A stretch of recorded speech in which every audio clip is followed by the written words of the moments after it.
All right. So, a topic I'm really passionate about, and there's already a community that's coming together around this, purely because I think anyone who's ever tried to make a profession out of dance has kind of felt the pain of it.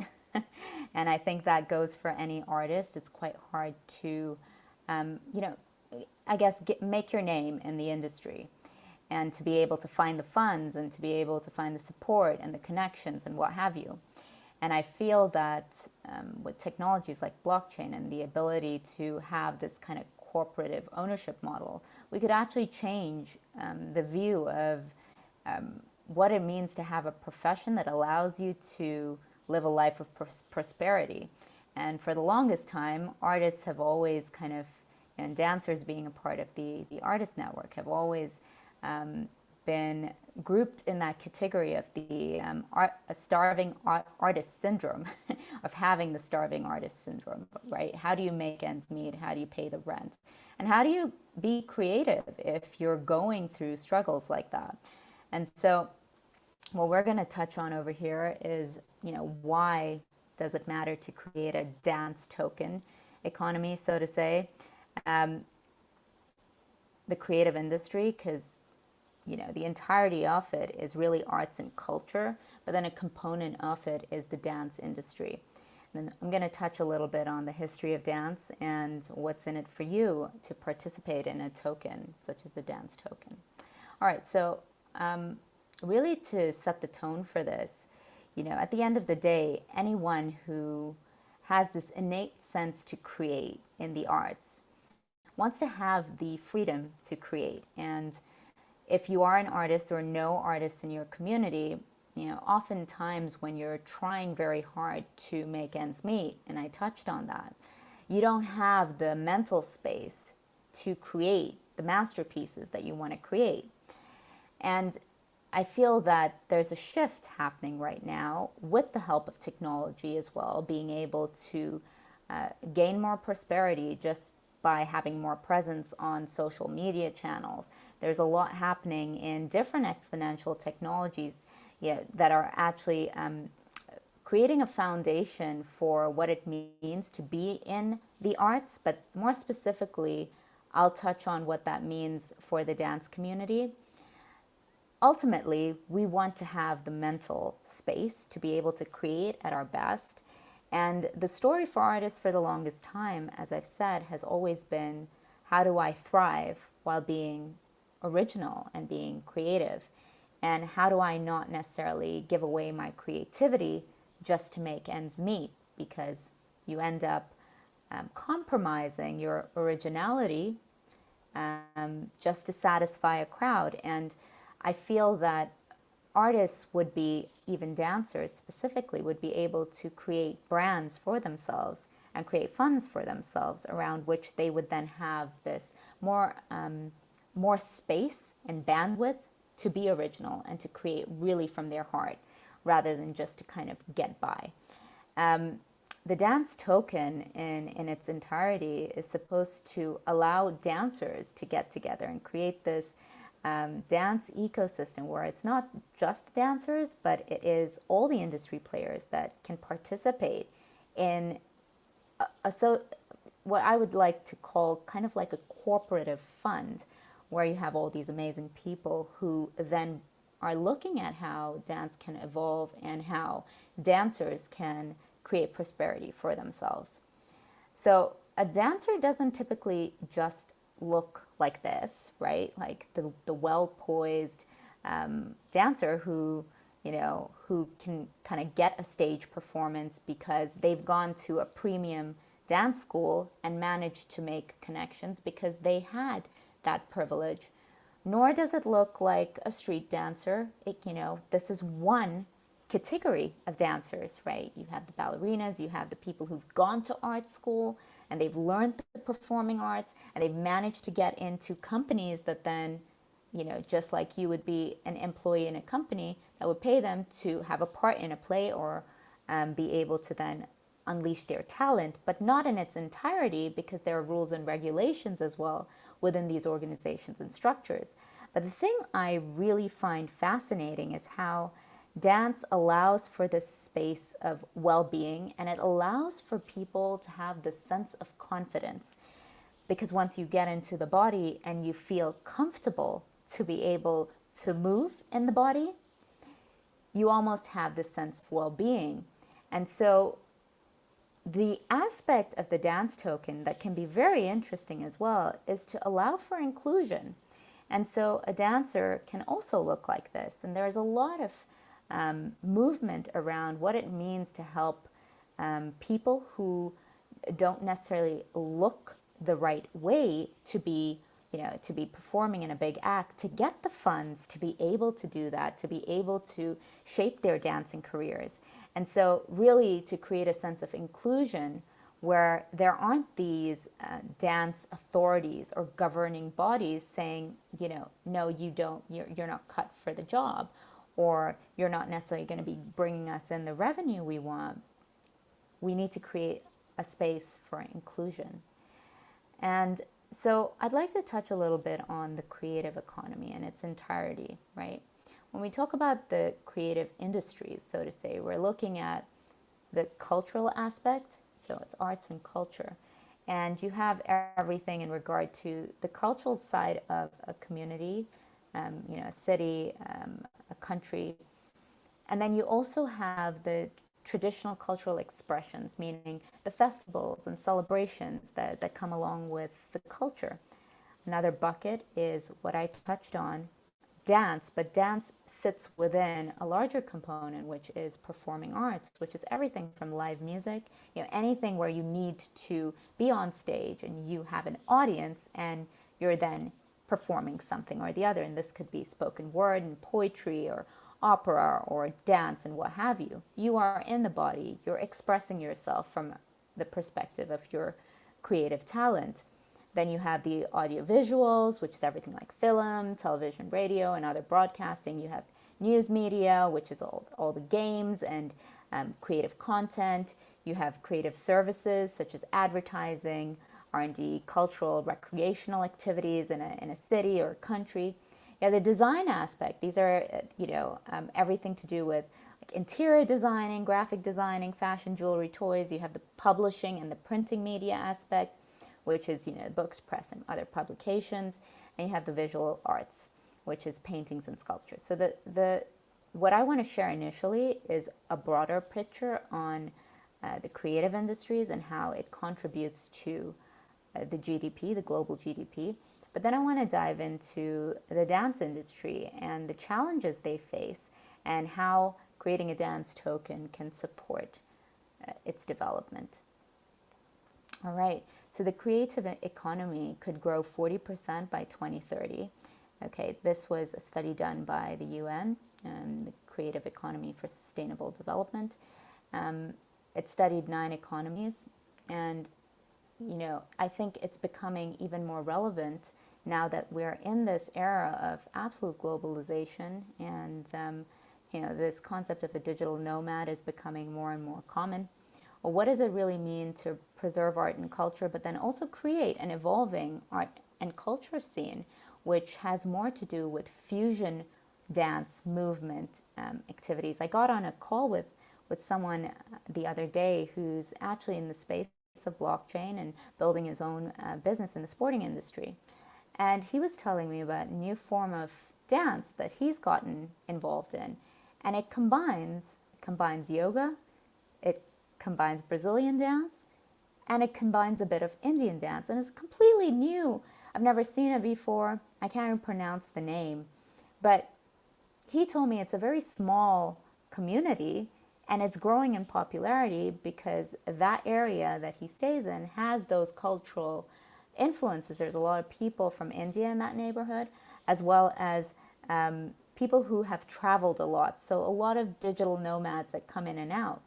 And I said, that's really fascinating, because if you think about that, the dance scene or the performing arts scene will shift, and it will create a lot of different evolving modalities for dance movement and the arts.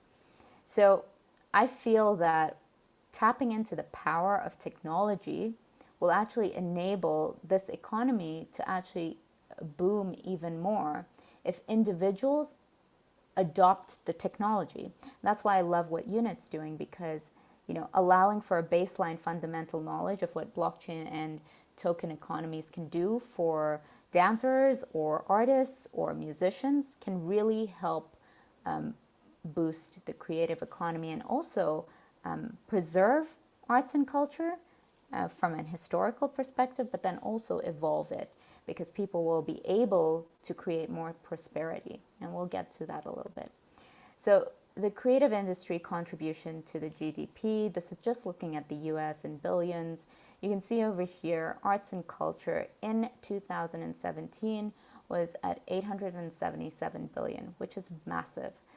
It's the third on the list, right after retail, trade, and the first being healthcare and social assistance, and right after that being construction.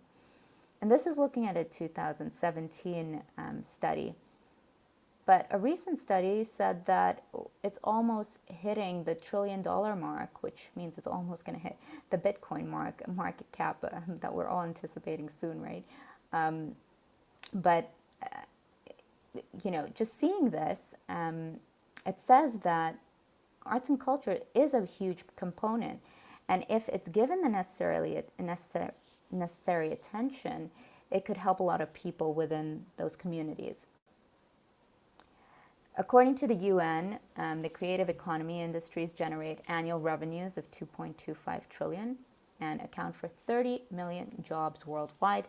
It's nearly half of these workers are women, and these industries employ more people in the age group of 15 to 29. So really, when we're thinking about this industry, we're thinking about future generations and how we can serve them. So what's the purpose of the creative economy?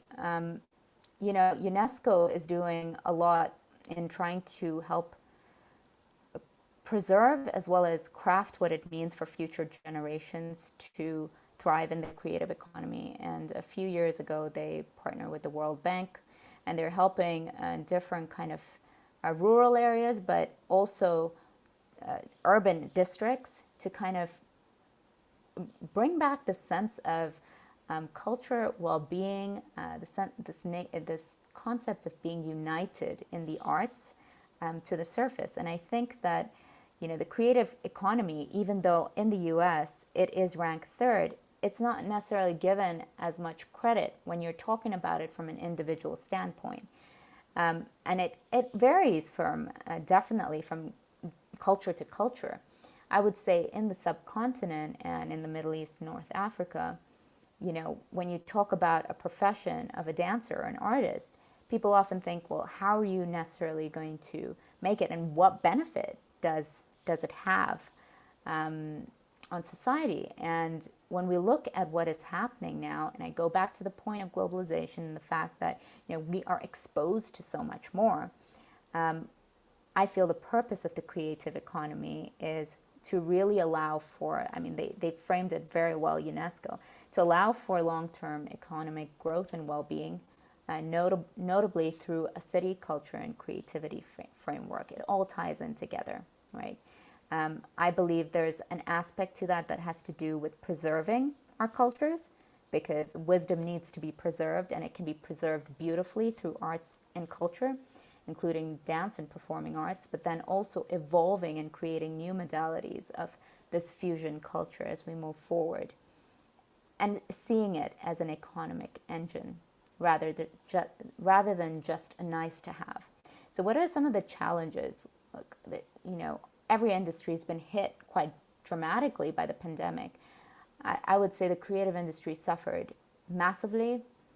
Everyone in my network who was earning a majority of their income being artists definitely took a blow in the performing arts scene. And we're talking about, creative industries employ more than 30 million people globally, and they're mostly young people, the new generation that are stepping into those creative roles, which is very, very cool.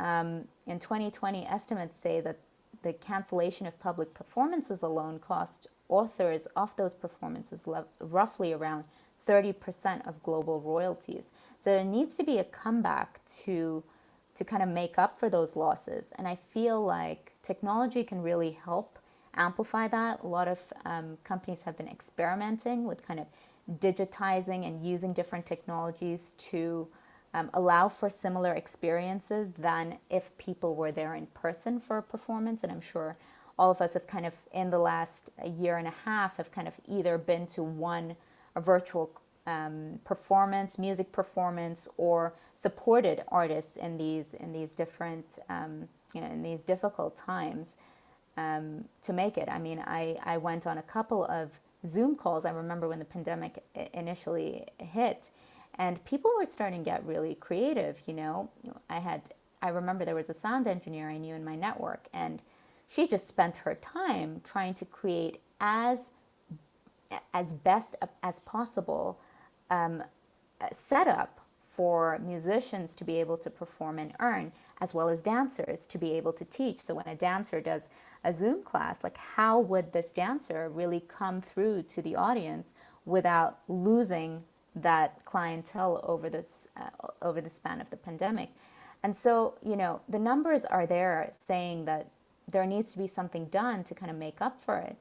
There's also challenges prominent for women, especially in rural areas. And I think about, countries like India, which is the second most populated in the world, right? There's a lot of talent, and especially in the rural areas, people who are extremely good with handwork and art. And UNESCO as well has built long-standing relationships with different kind of pockets here in India, but also in Africa. And for example, this is just to give an example, the government of West Bengal works very closely with UNESCO for folk artists and just making sure that they can kind of earn a livelihood. And these are people who are unbanked. And when I think about the dance token, and I think about the ability for them to be able to sell their goods and services through a more decentralized structure, to not have to worry about heavy transfer fees, to be able to really get exposure of the network and be seen, I think technology can really help these kind of communities. Layer one is the education, and I think there's a lot happening in that space to allow for a decentralization of democratization of education, such as the Unit Masters program for one, right? But there's several others, even in the space of arts and culture and dance. So very interesting what we can do if we create these ecosystems that even help the unbanked within the art space and the dance space to thrive. The dance industry saw a decline in consumer spending by more than 30 billion, during COVID. That was a huge drop, and this is because people tend to enjoy performing arts in the flesh. Like, you want to be there at a theater or an opera, or go to see a live performance, or even be there at an event or festival and to be able to dance and have this sense of movement with other people. So creating an experience through using technology where dancers can really not feel that segregation, even if there was another lockdown, that's a challenge that a lot of new startups in the space of AR and VR are trying to solve for within the dance industry and the performing arts industry. Just kind of saying, well, we don't know if there's going to be another wave, and well, could we kind of counter this massive decline in revenue if we build the right tools? Having said that, I look at some of the stats from just after the Great Recession in 2009. The dance industry, actually, the consumer spending on dance performances, once things started to economically get better, boomed. And that kind of says that the dance industry does have a resilience once there is movement in the economy and people can afford to pay for it. People actually enjoy to go for these visual art performances, to go for performing art shows, and to get out there and actually view culture and view the art scene. And so right now, this whole concept of, well, how can we use technology to ensure that if there was another COVID wave, that the industry wouldn't be hit as much, is going to be interesting. It's just going to be interesting to see how different startups try to make this happen.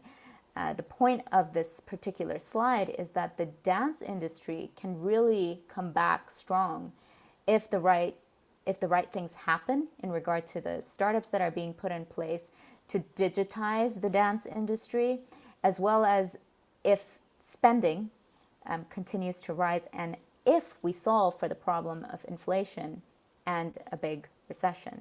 That, we don't know where exactly the world is going, but we do know that UNIT, for example, is trying to solve for what it means to not have one central point of failure, right? Like a government, and for currencies to be pegged to the dollar.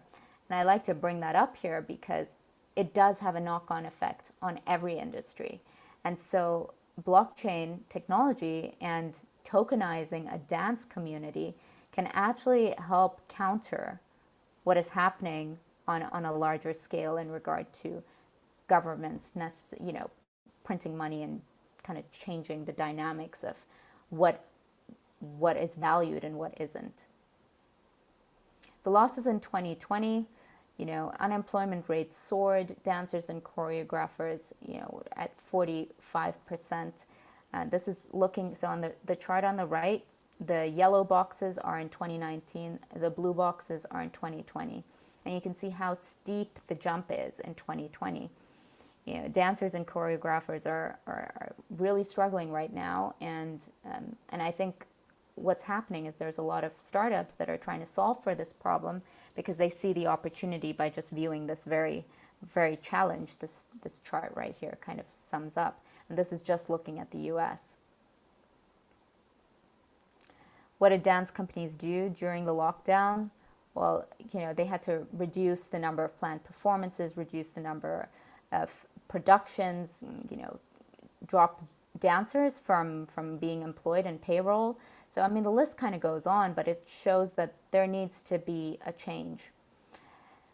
The performing arts industry in general is expected to grow to, it was expected to grow to 156 billion in 2020 and to hit 181 billion by 2021. Given what has happened, these numbers have been they've not been accurate enough, and they haven't come back with a new number to kind of say what actually happened. And this is another problem that's faced within the dance industry and the performing arts industry, is there's lack of transparency in regard to what the numbers actually are. There's very little research, and this is something that's talked about in dance communities quite a lot.